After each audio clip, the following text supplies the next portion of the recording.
Necesitamos que suban un poco el nivel. El debate interno no puede ser la culpa es tuya, no tuya, no tuya. Sale Guado a echarle la culpa a Alberto. Después Guzmán a contestarle a Guado. Después Massa a contestarle a Guzmán. Pero nadie plantea qué vamos a hacer el día que nos toque de nuevo tener la responsabilidad de gobernar.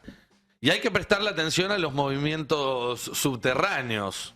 El país no es el mismo. Y a diferencia de lo que pasó los últimos 15 años, kirchnerismo o no kirchnerismo dejó de ser la divisoria más importante. Se estuvo armando en los últimos meses una red federal dentro del peronismo, que en otras circunstancias hubiera sido una versión más de lo que fue en su momento el bloque de Bocio, de lo que fue en su momento lo que trató de armar Randazzo, porque aparecen esas caritas, aparece Facundo Moyano, aparece Fernando Grey, pero hay que darse cuenta que esos dirigentes, horas antes del Congreso Justicialista, estuvieron reunidos con Quintela, no con Yarlora, no con Vidal, con Quintela, que tienen lazos con Infran. Y algunos de ellos, esta semana, sin fotito, también se reunieron con el gobernador de la provincia de Buenos Aires, con Axel Kicillof, al que, permítanme decirlo, si alguien le quiere contar las costillas de kirchnerista, se equivoca de cabo a rabo. Y entonces, ¿qué se hace con esto? Porque la estrategia de esperar a ver hasta dónde llega el gobierno, evidentemente, solamente nos va a servir para que la situación empeore. Ya dijimos, este es un gobierno que no está dispuesto a revisar su rumbo, simplemente a duplicar y duplicar y duplicar, aunque en el camino le entren varias manos. Ya no hay margen para que los dirigentes políticos que se plantan en un lugar diferente que el oficialismo, es decir, para los dirigentes políticos que no son de la Libertad Avanza y no son Diego Santilli, por ejemplo, sigan con la ambigüedad. Esta semana, por ejemplo, escuchamos a dos gobernadores muy importantes, Martín Yarlora de Córdoba y Maximiliano Puyaro de Santa Fe, decir, bueno, a lo mejor es el momento de darle al gobierno herramientas y votar la ley de bases.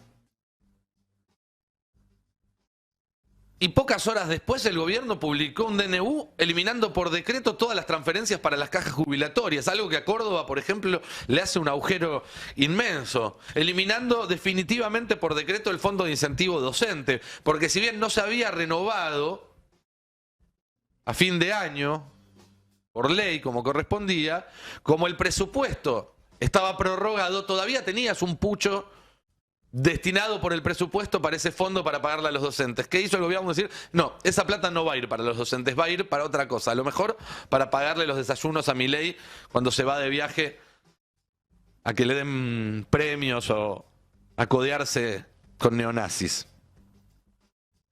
También se eliminaron por decreto esta semana los fondos para transporte. O, por ejemplo, mientras Francos se reunía con los gobernadores del Norte Grande y les decía, va a haber plata para las obras, Milei se juntaba con empresarios petroleros en penumbras, y yo sé que es por la papada y todo eso, pero no deja de ser significativo, ¿no? Que el presidente se reúna con empresarios en penumbras y les decía que la obra pública era el grado cero de la corrupción y que no iba a haber un solo peso para la obra pública. Ya no hay margen para seguir jugando al opositor razonable.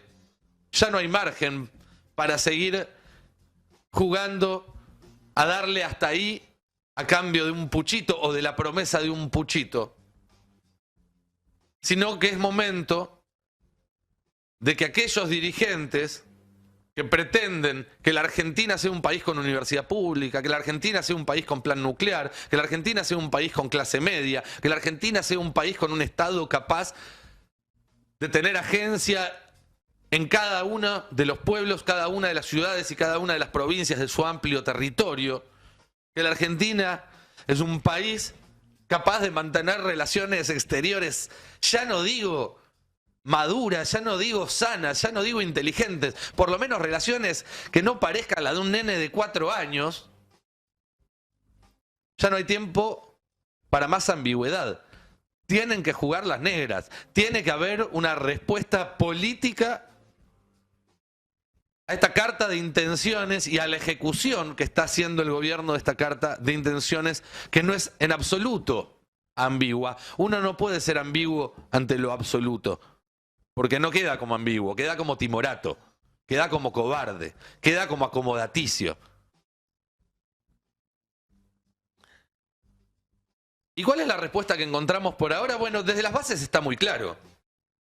El 24 de marzo hubo una reacción inmensa ante la amenaza del gobierno de que Astiz se vuelva a la casa, de tomar alguna medida de darle dinero como recompensación a lo que ellos llaman las víctimas del terrorismo. Y al final tuvieron que retroceder en chancleta, sacaron un video, un panfleto de 12 minutos que no pasaría la aprobación de primer año de ninguna carrera de comunicación, pero no pudieron avanzar y ganas no les faltaban y estaba preparado, y me consta porque hablé con gente que estaba al tanto, estaban preparadas las alternativas legales para ver por dónde se podía avanzar y no pudieron. De la misma manera que la reacción desde las bases se vio esta semana en los lugares de trabajo, esta foto famosa del delegado de UPC en el delegado de ATE, mano a mano. Y sin embargo, las cúpulas todavía no reaccionan. La CGT sigue esperando a ver si llama o no llama a otro paro general. La dirigencia política pareciera que se conforma con un mensaje de solidaridad por Twitter o una fotito de nos juntamos para discutir tal o cual cosa. Y así no vamos a ningún lado. El miércoles va a haber seguramente escenas difíciles cuando los trabajadores estatales traten de ingresar a sus lugares de trabajo, que probablemente estén vallados, los estén esperando, como hicieron en Telam. Saben que es mucho más difícil, no digo que no lo vayan a hacer, pero que es mucho más difícil cagar a palos a los laburantes si adelante hay 5 o 6 diputados, senadores poniendo la cara, ¿no? Hasta ahora no los vimos. Ojalá aparezcan. Pero no solo eso, porque su trabajo también es estar en el Congreso. Esta semana, por ejemplo, 2 diputados socialistas presentaron un proyecto de ley para nombrar monumento nacional al edificio de ATC, de la televisión pública, y de esa manera evitar la enajenación de esos terrenos para construir torres de lujo, que es el plan que tiene el gobierno. Bueno, es cuestión de sentarse unos minutos a pensar cuáles son las iniciativas. A mí me hubiera gustado que ese proyecto lo presentaran diputados que voté yo. La verdad, lo voté para eso. Ahora, pongan el culo en la suya y trátenlo y apruébenlo rápido antes de que esto sea irreversible. Hay que ver qué pasa con el DNU, pero como bien marcó el jefe del bloque de Unión por la Patria, Germán Martínez, los despidos que se hicieron esta semana se hicieron en función de algo que está delegado a partir del artículo 1 del decreto de necesidad de urgencia que sigue vigente. No quiere decir que si no estuviera el DNU no lo hubieran hecho, probablemente lo hubieran hecho igual, pero no importa, hay que voltear el DNU ya mismo, ya mismo. Los números están. Los números están, 99 diputados de Unión por la Patria, 5 diputados del Frente de Izquierda, por lo menos 11 diputados radicales, entre los que responden a Manes y los que responden a Lustó. 6 de la coalición cívica, Stolbizer, los 2 socialistas, los 2 de Santa Cruz, el de Río Negro, el de Neuquén. Hagan la cuenta, si no da 129 hay que ir a buscar a los de Misiones. Muchachos, les están metiendo el dedo en el culo. Yarlora, mandá a tus diputados a voltear el DNU. Puyaro, mandá a tus diputados a voltear el DNU. ¿Cuánto tiempo más vamos a estar en la ambigüedad con esto? Y sean creativos. Que el gobierno no quiera tratar el presupuesto para este año no significa que el Congreso no tenga la potestad de hacerlo. El proyecto está ahí, se envió en septiembre como establece la ley. Y si los diputados y los senadores lo aprueban, bueno, eso obliga al gobierno a ejecutar partidas. Y si no las ejecuta, se exponen a que la justicia los ordene a ejecutarlas y también genera más causales para el juicio político, que si esto sigue así, tarde o temprano va a llegar.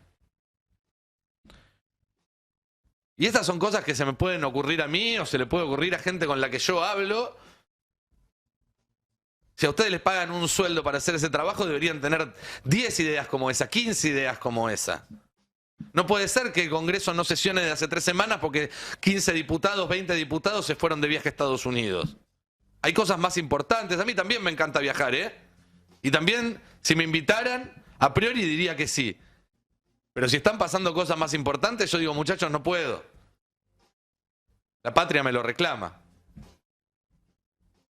Y en el medio de todo eso, empiezan los debates internos.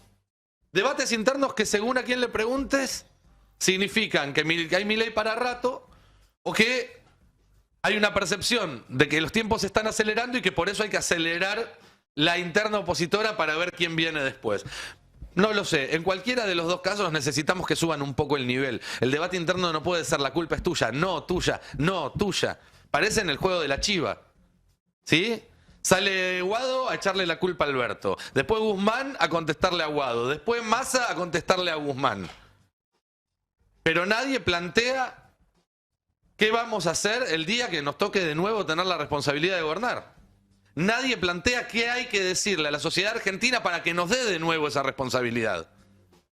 También no es solo cuestión del oficialismo, ¿eh? El nivel de debate del radicalismo no es más alto.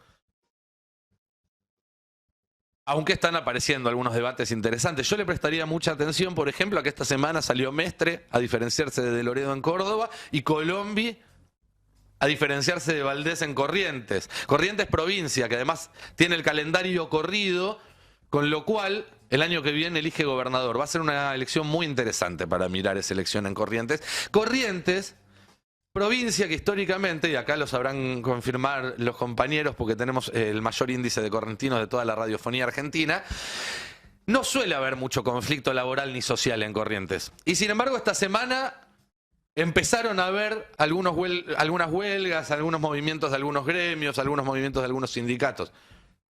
Esa es la última rana que salta de la olla y está empezando a sentirse inquieta.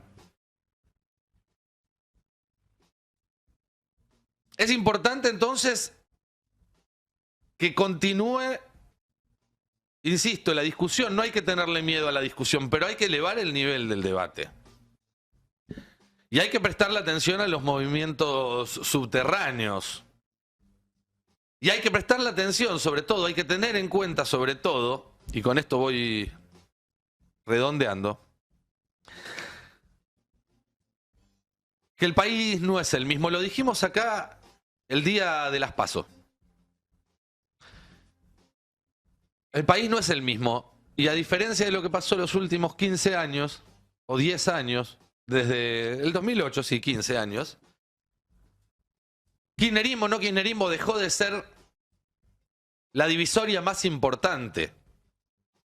Lo cual no significa que, como pasa con algunos amputados a los cuales les sigue picando el brazo que les falta durante mucho tiempo, no haya gente que se siga rascando el kirchnerismo ahora. Pero hasta que no se den cuenta de que ese brazo ya no está ahí, no van a poder hacer nada para detener la hemorragia. Se estuvo armando en los últimos meses una red federal dentro del peronismo que en otras circunstancias hubiera sido una versión más de lo que fue en su momento el bloque de Bocio, de lo que fue en su momento lo que trató de armar Randazzo, porque aparecen esas caritas, aparece Facundo Moyano, aparece Fernando Grey. Pero hay que darse cuenta que esos dirigentes, horas antes del Congreso Justicialista que hubo hace unos días, hace 10 días, acá en la ciudad de Buenos Aires, estuvieron reunidos con Quintela. No con Yarlora, no con Vidal, con Quintela. Un dirigente al cual no le vamos a... Bueno, hoy le están midiendo el aceite a cualquiera, pero no deberíamos estar midiéndole el aceite. Que tienen lazos con Infran. Y algunos de ellos, esta semana, sin fotito, también se reunieron con el gobernador de la provincia de Buenos Aires, con Axel Kicillof. Al que, permítanme decirlo, si alguien le quiere contar la costilla de kirchnerista, se equivoca de cabo a rabo. Porque si la respuesta que va a haber ante esta situación es ejercer el macartismo, estamos fritos. Entonces, el miércoles 3 tiene que haber un cambio de pantalla. Va a pasar en la calle con los empleados estatales que van a ir a la puerta de sus lugares de trabajo a protestar. Va a pasar en las fábricas como en Acindar, que empieza un paro por tiempo indeterminado. Pero todo eso, si no hay una dirigencia política que lo canalice, va a costar el triple, el quíntuple. Y cuando digo costar no solamente hablo de esfuerzo, hablo de plata en el bolsillo de cada uno de los argentinos, y hablo de los palazos que nos vamos a comer, porque eso también va a suceder. Entonces es hora de que la dirigencia política también se dé cuenta de que cambió la pantalla. ¿Eso significa que no hay que discutir? No, discutamos más que nunca, porque claramente estuvimos equivocadísimos y por eso Milei gobierna ahora y puede hacer lo que puede hacer. Y para dejar de estar equivocado y pasar a estar en lo correcto hay que discutir, discutir, discutir y discutir. Pero no discutamos quién tiene la culpa. Ya casi que extraño la época en la que pedíamos autocrítica. Ahora hay que pedir hasta que se hagan cargo, ni siquiera autocrítica, hasta que digan, che, yo fui parte de ese gobierno también, porque algunos parece que se olvidaron. Esto también va a pasar. Esto va a terminar en algún momento. Y le va a dar paso a una nueva camada de dirigentes o a los mismos de antes. No hay que retirar a nadie. Pero los que van a tener esa responsabilidad van a ser los primeros que entiendan y los que mejor entiendan que el país hoy es otro muy distinto al de los últimos 15 años, que los desafíos hoy son otros muy distintos y más graves que los de los últimos 15 años, que las respuestas que nos demanda la sociedad hoy son mucho más urgentes que las de los últimos 15 años, y que lo que está en juego es mucho más que durante los últimos 15 años. Toca mover a las negras, y esto es una partida de ajedrez. Se gana con la cabeza.